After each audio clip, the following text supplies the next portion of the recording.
Introducing the Paradox Machine, coming soon to JustDireThings. The Paradox Machine is going to be a pretty powerful block. It's going to let you generate resources or mobs as you wish. The Paradox Machine can take a snapshot of a current point in time. Simply set an area, like with most of the advanced machines in JustDireThings, and you'll notice that it's currently focused around this area. Then, click on the Snapshot Area button. Now, I'm going to kill these mobs. The Paradox Machine is capable of reverting an area back to a previous point in time. If you want to see what it's looking like, click on the Render Paradox button here. You'll notice that only some of the blocks are being restored. At this point in time, it's set up that you can only restore ore blocks, so raw ores. So no dupe and diamond blocks, but you can dupe diamond ore blocks. And you can also restore most entities. For you pack authors, there's a block tag and a entity tag. The block tag is an allow, so if you want to add things that the Paradox Machine can duplicate, you can do so. And if you want to remove certain mobs that the Paradox Machine can duplicate, you can do so as well. In order for this to run, you're going to need a significant amount of energy, and the energy is calculated per entity and per block being restored. In addition, you're going to need a significant amount of time fluid. Let's go ahead and get ourselves some more time fluid. Once done, it's a simple matter of activating the machine.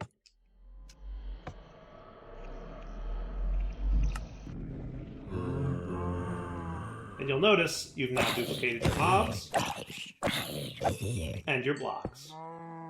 As a quick note, if the blocks are already in place or the mobs already exist, you won't be charged the time fluid or the energy because it won't be overwriting them. So these gold blocks already exist, and these cows already exist. So when I click the button, you'll notice it's only restoring the zombies and the diamond blocks.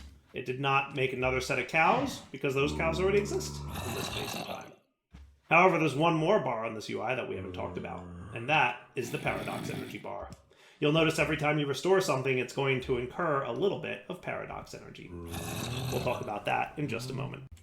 Now, in addition, there's a couple other buttons in here we can talk about. You'll notice that there is a button here, Revert Blocks and Entities. So if you want, you can change this out and make it so that you're only going to revert blocks or only revert entities. So if you only want to capture the blocks in an area, you can do so. So what I'll do is remove those. We'll render the paradox again. And you'll notice when I set this to only revert blocks, it'll only show the blocks that are going to be restored.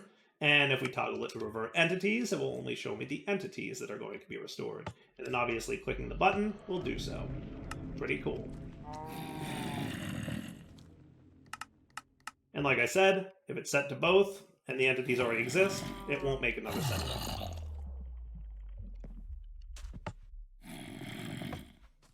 Looks like we ran out of fluids. One note on the time fluid usage here is it will absorb or it'll consume some of the fluid.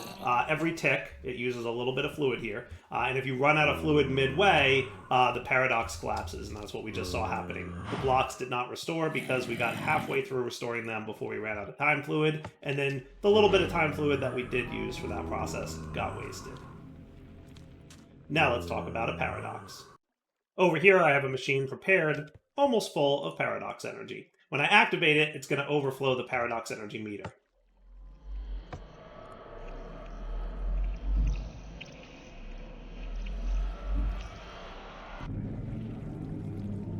But what happened? We generated a paradox.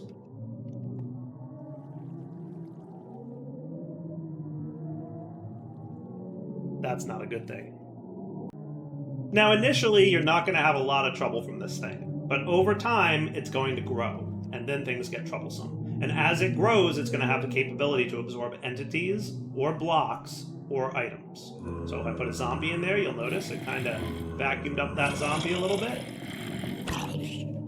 and it got absorbed into the paradox. In addition, if I throw some blocks at it, they will also get absorbed into the paradox. And over time, it will slowly grow. However, if it consumes items or blocks, it will grow even faster. And that's when you'll run into some problems. So if I feed it a bunch of items here just to help show you guys what happens, this is just to speed things up. All of a sudden, the paradox will start absorbing blocks from the world. So basically, the larger it is, the bigger the radius upon which it can absorb blocks. There is a maximum beyond which it can grow.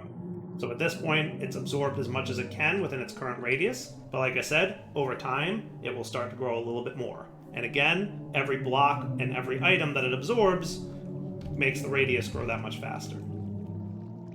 So feeding in a few more items here, you can see it's growing up a little bit more, and it's going to go ahead and snag some more blocks.